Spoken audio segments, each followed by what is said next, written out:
특강 문항 71쪽 장진주사 한번 들어가 보자. 자, 정철의 작품이고요. 이 시조는 사설시조에 속합니다. 사설시조. 이따 뒤에 보면 개념 나오니까요. 알아두시고요. 자, 내용을 바로 들어가 볼게요. 감상 포인트부터 먼저 읽어볼게요.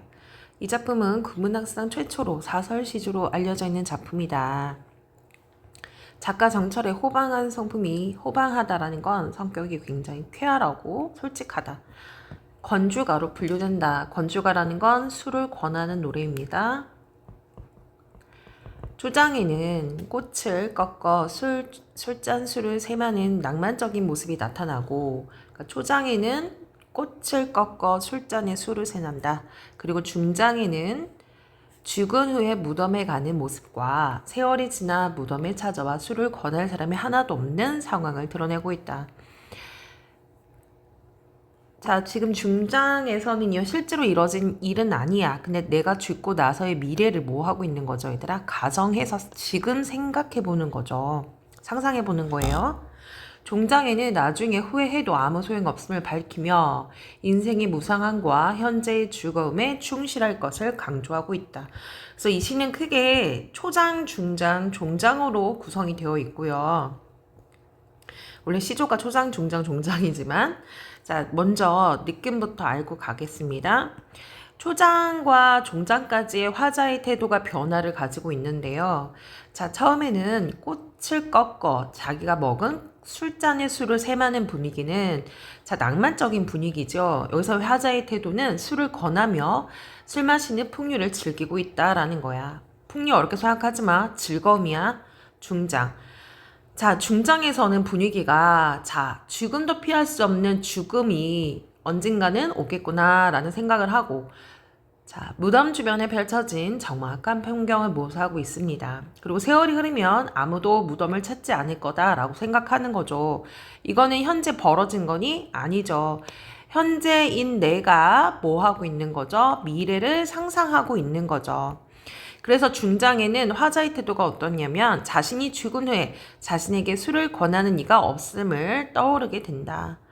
자, 그럼 종장은 깨달음을 바탕으로 언젠가는 인간이 죽을 수밖에 없다는 얘기인 거죠. 그걸 바탕으로 현재의 삶을 더욱 누릴 것을 권유하는 다시 권주가 형식으로 돌아옵니다. 그래서 마지막에 화자의 태도는 자, 허무함을 깨닫고 술을 마실 것을 권하며 초장, 중장, 종장 이렇게 시의 형태가 보여진다. 그럼 내용으로 들어가 보겠습니다. 한 잔 먹세 또 한 잔 먹세 그려 꽃 꺾어 산 놓고 무짐무짐 먹세 그려. 자, 여기에서 이제 두드러진 구조가 있어요. 자, 여기 보면은 먹세 그려. 여기 지금 자, 어떻게 구조가 이어지고 있냐면요. 자, 우리 가시리 있고 할 때 기억나니? 자, 그런 구조의 형태의 반복을 A, B, A의 구조다라고 합니다. 자, 같은 비슷한 구절이 이렇게 반복이 되고 그 다음에 변형이 중간에 들어가고요. 다시 반복이 되는 구절이야. 자, 한 번 더 확인해 보세요. 한 잔 먹세 그려 또 한 잔 먹세 그려.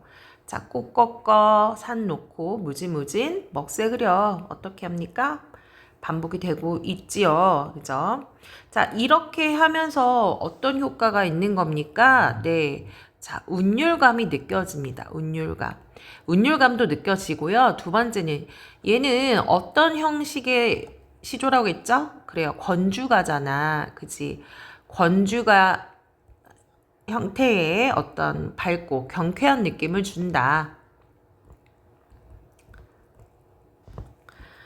자, 초장은 이렇다는 거죠. 술에 취할 것을 권유한다. 그래서 운율감을 이렇게 반복으로 설정을 하고 있습니다.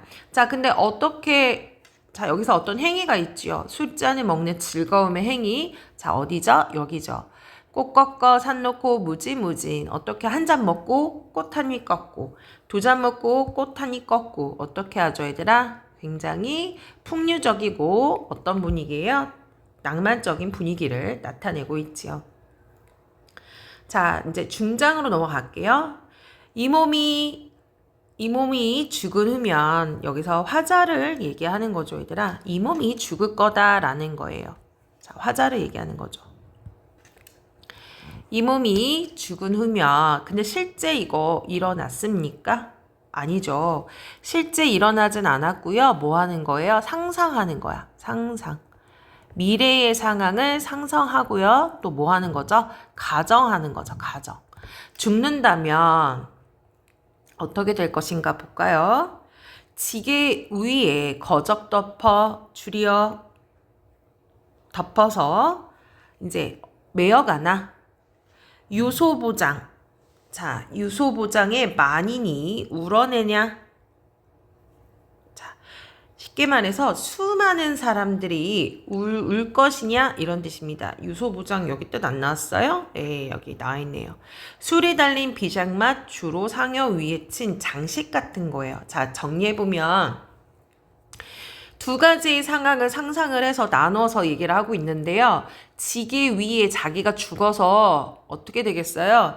그 지게 위에 거적을 덮여서 자, 무덤으로 실려가나 이런 뜻이에요. 아니면 유소보장. 자, 꾸민 상여야. 상여. 아까 우리 읽었죠? 상여. 상여에 실려서 모든 사람들이 우는 상황에 내가 상여에 실려서 가나 이런 뜻이야. 이해갔니? 자, 예쁜 상여에 실려 갈 것인가 아니면 초라하게 지게 위에 지어서 갈 것인가 라는 두 상황을 상상해봤다는 얘기예요. 억새, 속새, 덕가나무, 백양숲에 가기곳 가면 자, 억새라는 거는 억새풀 얘기하는 거. 억새풀. 그 다음에 이거는 속새풀, 그러니까 풀 종류야. 숲에 있는. 네. 그 다음에 또 뭐야? 덕가나무는 떡갈나무. 자, 그 다음에 백양숲, 말 그대로 백양숲이에요. 그러니까 버드나무. 이거는 이제 숲에 있는 나무들을 쭉 뭐하고 있습니까? 네, 열거하고 있죠. 열거. 양숲에 가기곳 가게 된다면 한번 가기만 한다면 그 숲에 억새 있고 속새풀 있고 떡갈나무 있고 백양숲이 있는 곳을 가면 거기에 가서 누런 해에 흰 달, 가랑비, 굵은 눈, 소소리 바람이 불 때 뉘 한 잔 먹자 할고 자, 뉘 한 잔이라는 거는 누가 한 잔 먹자 할고 누구에게? 나에게. 그러니까 술을 권할 사람이 있다 없다. 없다라는 얘기인 거죠. 한 잔 할고 하고 물었어요. 무슨 표현법 사용되었니? 서리법이죠. 그러니까 이렇게 해석하면 좋습니다. 자, 지금 죽어서 뭐 하는 거예요? 지게 위에 내가 실려갈 것인가? 아니면 상여는 옛날에 이렇게 꽃장식을 한 그런 거 얘기하는 거야. 상자처럼 생겨서. 아니면 유소보장, 상여에 실려서 많은 사람이 우르르며 갈 것인가. 그리고 결국엔 그러니까 억새, 속새풀, 떡가나무 이런 숲에 결국엔 가게 되면 그러니까 내가 어디 가서 묻히겠어. 묻혀서 이제 거기에 이제 숲이 있는 거죠. 거기에 이제 여러 해도 있고 흰달 여러 가지가 있어. 여기도 쭉 열거했죠. 예. 자, 이렇게 되는 이게 사실은 이런 순간순간마다 상황인 거죠. 내가 뭐 하고 싶다는 얘기야? 술을 마시고 싶은 그런 순간들이라는 거야. 시간적인 배경도 제시했어요. 열거 사용되었고요. 그럴 때 누가 나에게 술을 먹자고 할 것인가? 라고 얘기하는 거죠. 자, 물어봤어. 그러니까 나한테 술 먹자고 할 사람이 있다 없다? 자, 나는 이미 죽어서 숲에 누워 있는데 누가 나보고 술 먹자고 하겠어요. 없다 이 얘기인 거예요. 알겠죠? 하물며 무덤 위에 잣나비 휘파람 불재. 자, 여기서 잣나비 휘파람이 분다 라고 했어. 이제 잣나비는 원숭이입니다. 원숭이와 자, 휘파람 소리 이제 휘파람을 불 때 네가 원숭이가 놀러와가지고 휘파람을 불어 젖히면 뉘우친들 어떠리. 자, 그때 뉘우친다라는 얘기는 뭐예요? 깨달은다. 자, 뉘우친다. 잘못을 뉘우친다 하잖아요. 그쵸? 뉘우친들 어떠하리요? 라고 물어봤습니다. 얘도 열거법 서리법 사용된 거죠. 서리법. 그러니까 이렇게 해석하면 돼. 자, 역시나 똑같은 말이야. 내가 죽고 나서 자, 어떻게 할 수 있다라는 거예요. 아무리 후회해도 소용이 있다 없다? 없다라는 얘기입니다. 이해 갔습니까? 자, 이미 무덤 위에 올라와서 휘파람을 불러서 원숭이가 논다라는 얘기는 이미 내 무덤이 돼서 오래된 거잖아. 그지? 아무리 그때 한들 뉘우친들 뭐하리. 아무리 내가 좀 즐기지 못한 것을 후회하는데 소용이 없다라는 의미의 영탄적인 표현이다. 서리법과 영탄법 두 개 다 사용됐다. 너희들이 아셔야 될 게 뭐냐면 화자가 후회를 하고 있어. 뉘우치고 싶다라는 건 술을 많이 먹어서 후회한다는 게 아니라 뭐를 얘기하는 거야? 풍류를 좀 더 즐길 걸. 이거를 후회하고 있다는 얘기예요. 알겠니? 인생 뭐 있어? 이렇게 죽을 수밖에 없는데 술이나 좀 더 먹고 즐기자. 이런 느낌으로 여러분 이해하시면 되는 거예요. 이해 갔습니까? 자, 그래서 뭐 하는 거다. 여기 자세히 다시 한번 볼게요. 처음에 화자는요, 풍류를 즐기면서 술을 좀 권하고 있죠. 그런 태도로 보입니다. 그리고 중장에서는 자기가 이제 죽어서 무덤가에 갔을 때, 그리고 거기에 묻혀졌을 때 아무도 자기에게 권한 사람이 없어. 오는 사람이 없단 말이야. 역시 술을 권할 리가 없다. 그리고 마지막 종장 부분에서는 그래서 자기가 어때? 지난날을 후회하고 뉘우치면 어떻겠냐. 그래서 뉘우친다는 거 술을 많이 먹은 삶이 아니라 더 먹을 걸. 이해 갔습니까? 그러니까 더 즐길 거를 얘기하고 있다라는 얘기입니다. 자, 내용 이어서 볼게요. 자, 그래서 이 시에 자, 주된 표현법 중에 여러분이 아셔야 될 게 아까 뭐라고 했어요? A 구조를 사용했다라고 했죠. 그래서 반복되는 구조를 사용했습니다. 특히 꼭 꺾어놓고라는 구절이 있는 이렇게 반복이 돼가고 있고요. 자, 파격적인 반복과 변화를 통해 운율감을 형성하고 있어요. 그리고 형태적인 안정감을 부여하고 있죠. 어쨌든 반복이 되니까 안정감이 있다란 말이야. 자, 그런데 여기 보면 뭐 무짐무짐 먹새 그려 그리고 한 잔 먹새 그려 이렇게 은근히 뭐 하고 있어요. 네, 반복이 계속 되고 있지만 반면에 또 어떻습니까? 변화도 있다는 거. 여기가 변화죠. 선생님 별표 한 대가요. 네. 자, 그 다음에 또 한 잔 먹새 그려 또 한 잔 먹새 그려. 자, 여기서 한 잔 먹새 그려 라는 말을 또 반복하시면요. 동일하게 반복하지 않잖아요. 여기 또 이런 말들 쓰잖아. 그죠? 이렇게 변화의 재미를 준다라는 겁니다. 그래서 다시 정리해 본다면 자, 어떻게 해요? 운율감을 형성하고요. 운율. 그 다음에 두 번째, 형태의 변화.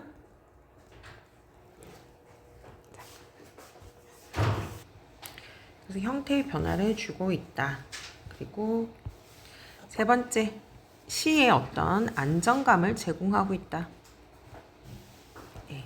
자, 그 다음에 이 시에 이제 대조적인 부분들이 있는데 첫 번째, 중장 부분에 자기가 죽게 되면 지게에 졸라 묶여 무덤을 가는 상황과 유소부자 이거 뭐라고 해서 상여 예쁜 상여죠. 여기에 실려서 사람들이 이제 그 상여를 따라 울어가며 하는 그 두 가지 상황을 예시를 하고 있다. 이거 실제 벌어진 거 아니에요? 뭐 한 거죠? 예상 미래 가정하고 있는 거죠. 어때? 이때는 좀 초라한 삶이 되는 거야. 초라해. 이거는 화려한 삶이 되는 거죠. 그죠? 근데 사실은 뭐 이렇게 죽든 저렇게 죽든 어떻습니까? 네, 결국에는 둘 다 죽을 수밖에 없다라는 거예요. 그래서 두 죽음이 겉으로는 달라 보이지만 속뜻은 뭐냐? 무상하다. 죽은 것.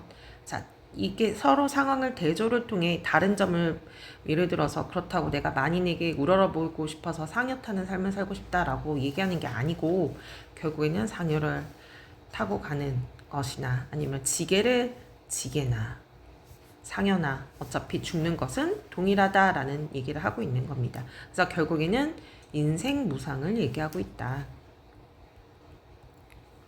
자, 그리고 이 시의 두드러진 부분이 뭡니까? 공간적 배경은 적막한 분위기, 풀 종류 이름, 나무 종류 이름, 그 나열한 부분과 시간이 흐르는 거, 긴 세월이 흘렀다라는 거, 소소리 바람치고, 그죠? 그래도 술을 먹고 싶다라는 얘기를 하고 있습니다. 자, 그럼 이 시 장진주사에서 술을 권하는 건 장진주라는 뜻 자체가 장차 술을 권한다 이런 뜻이야. 그러니까 뭐예요? 앞으로 술을 권하지만 두 가지 의미가 있는 거야. 마시기도 하고, 지금 마시기도 하고, 지금 마신다라는 의미도 있고요. 그리고 미래에 어떤 술을 마시게 될 거다. 권하는 내용이 있단 말이에요. 그러니까 제목 자체가 술을 권한다라는 것 자체가 지금은 아니잖아. 그러니까 미래의 어떤 행위를 지금 앞에서 하는 것처럼 현재화하고 있다라는 얘기예요. 그리고 여기서 화자는 중장에 이 몸이 죽는다면 아까 기억나죠? 지게에 실려가거나 뭐 쭉 나열한 부분이 있잖아요. 자, 미래를 전제로 내용을 구성하게 되는 거예요. 특히 이 부분 유서보장이. 자, 이거와 같이 현재 시제로 다음 구절을 구성해서 시간의 모성을 보여주고 있는데 어렵게 생각하지만 뭐냐면 그걸 가현재라고 하는 거거든. 가현재. 그러니까 지금 순간, 지금 현재 안에 뭐가 다 통합이 되는 거예요. 미래, 그죠? 과거가 이 순간이라는 현재 안에 통합이 되는 거야. 그쵸? 왜냐면 지금 현재 술을 마시는 행위 자체에서 나중에 내가 죽으면 그 무덤가에 누가 술을 따라 주겠냐라는 예시도 있고, 하지만 나는 지금 술도 마시고 있고, 그러하기 때문에 나중에 못 마시니까 지금 술을 마셔야 된다 이런 거 있잖아. 그래서 현재 시제로서 양보의 의미와 미래 시제로서 앞으로 일어날 일을 드러낸다는 점이 그 함축성이 높인다라는 얘기입니다. 자, 미래 내가 뭐 한다는 거야? 미래.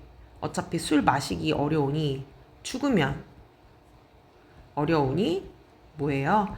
현재 그거를 뉘우쳐서 뭐 해야 된다? 술을 많이 마신다. 술을 마셔야 한다. 이런 의미가 되어 있는 거야. 왜 그런 거 있잖아요, 얘들아?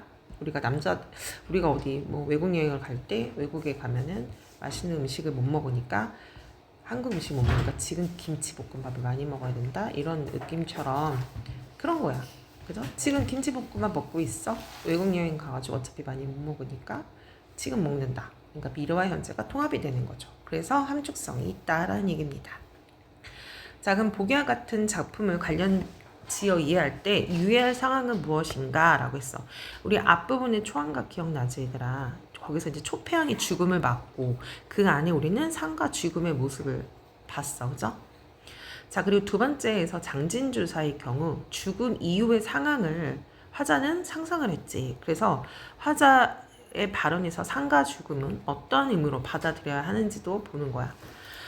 자, 여기서 좀 어려운 말로 초패왕이나 그리고 이 시 장진주사의 화자는 실존주의자라고 생각할 수는 없대요. 실존주의라는 것은 지금 현재의 뭐를 중요시하는 거죠? 현재의 삶을 중요시하는 사람이라 칭할 수는 없지만 죽음의 불가피성과 어차피 죽을 수밖에 없는 것과 삶의 유한성, 삶은 시간이 정해져 있다라는 것을 인식한 인간, 그리고 죽음을 알고 있고 죽음에 대한 불안과 공포를 지닌 인간, 죽음을 앞두고 계속 살고자 하는 바람을 지닌 인간 등으로 일반화할 수 있습니다. 그러니까 다 포함이 되는 거야. 인식도 하고 있고요. 죽음도 알고 있고요. 하지만 계속 살고 싶은 바람도 있겠죠. 자, 요렇게 이해를 해 주시면 되겠습니다. 자, 그러면 문제 한번 풀어볼게.